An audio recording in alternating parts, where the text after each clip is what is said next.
yenjogera eri ku street wasanyuseewa walumiziddwa tewanyiize tunyiganira kwa luswali tunachakola mwemanyize okusuubira mwemanyize nti bwogenda mu mpaka osobola okuwangula oba okuwangula anti era tebali kuwangulako n'osanyuka ddi lumizibwa tonyiiga bibiri byaki okuluma n'okunyiiga kale wasanyuseewa walumiziddwa wa asooka ompe abasoose nga batuwa endowooza yaabwe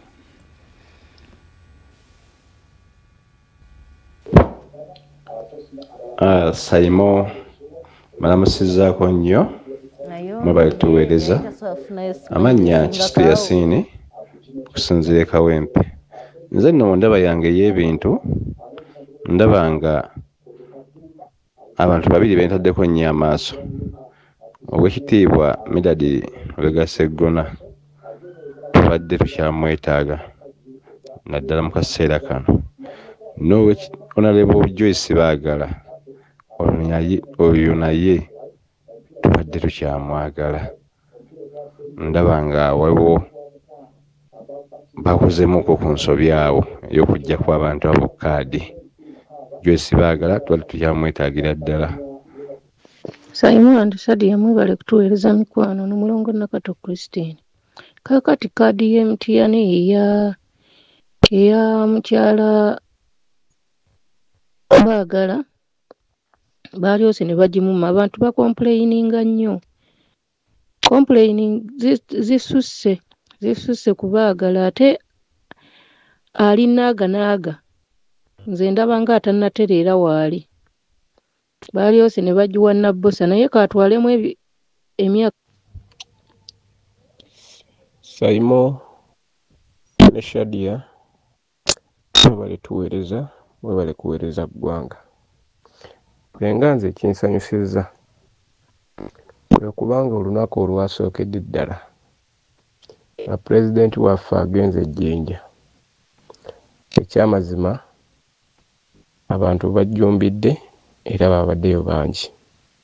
Ekyo kyansanyusizza. Ekyokubiri ekyansanyusizza kwe kubanga n'omubaka wange gwe nabadde mpagira Honorable Hassani Kirumira Lukalidde owa Katika South Constituency bamuwadde kaadi. Ekyo kyansanyusizza nnyo era nsaba bannayuganda mweyongere okuba nga president mugoberera omulamwa gwa pulezidenti waffe Robert Kyagulanyi Ssentamu abawanguddwa mudde emabega gaabo. Okay. Kakati ono agambye nti nze Aisha Namutebi Walukaga yansanyusizza nnyo Malende n'ennyiiga ku Ssewa si Walukaga ne Malende bamusanyusizza yanyiize ku Ssewanyana. Sorry. Walumiziddwa. Sorry. Nze Asumani Nansana nze ndowooza Walukaga batuufu nnyo. Morning Simon Shadia ono Tone Machinge Ssaabagabo batulimbye ku kaadi ya Sserukenya ndowooza kati atandise okutegeka Sumula nze Vubya Medi okuva Ebuyikwe ndi musanyufu nnyo olwa pate kye yakoze Manjeeri mu ngeri y'okugaba mu kaadi za Nuupu era nsaba buli ataafunye kaadi asigale mu bantu okulonda okuddako bajja mujjukira tiimu Kanaabi Jime Buyikwe South Constituency mwebale kuweereza Simon Shadia. Okay. Onagama, thanks for the presentation. I truly enjoy your show because it makes my morning beautiful. Okay. I am happy for Zambali and I am sure he will represent us well. Onagama, okay. Onagama nti Ssemambo Sabuti Omuyovu Kiryankuyege Kalungu ne waffe Honorable Kiruluta Yusuf Junior gwe bagiwadde agenda ku meggennume ya Honorable Sempijja yongerako ne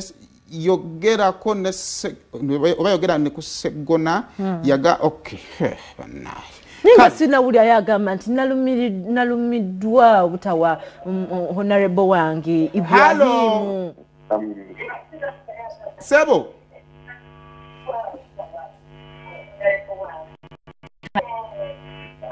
Jako TV yotusobola okubeera Yeewuliriza. mutuufu. Twogera nani mukama waffe oli ku telefoni na ssebo.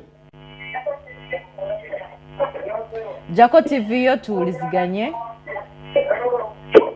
Ababwatuzi. Yogera ne Wazinga David obwenzi wana. Sente ozifunye.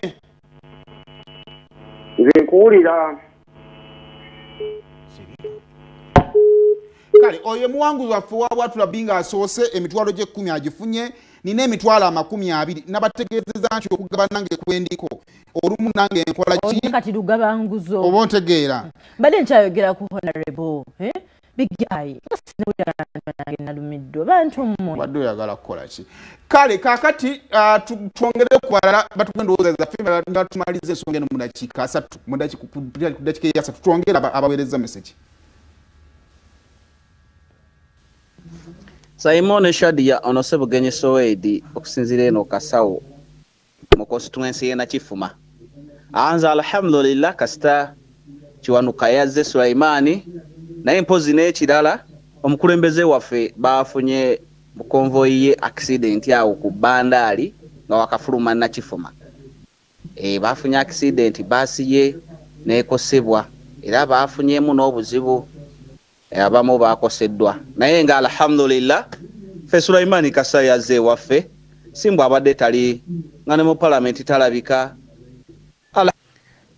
Simon Shadia banemwe bale kuweereza nze banne essanyu lye nnina olwa kaadi ezaweereddwa abantu kino kituwe ekyokuyiga eri bannabyabufuzi abaagala ennyo okulya mu lulimi ne mu luzisa abatasaalawo abaagala okuteeka ekigere kyabwe ng'ekirala kiri eno ekirala kiri eri kiwa abantu ekyokuyiga naddala Joyce baagala Medad Lubega Sseggona bannanga abantu abalowooza nti mwe mutegeera ebyobufuzi mwebereremu mwegendereze mati mwasuze mutya bannange abasumulula mu butuufu batuttidde abanuupu batuttidde abazambi baffe tosobola kutta Sseggona tosobola kutta baagala tosobola kutta mukyala we Kalungu oyo mama Mwanyi bannange mu butuufu bannange Simon mbagala nnyo Simon Kawalata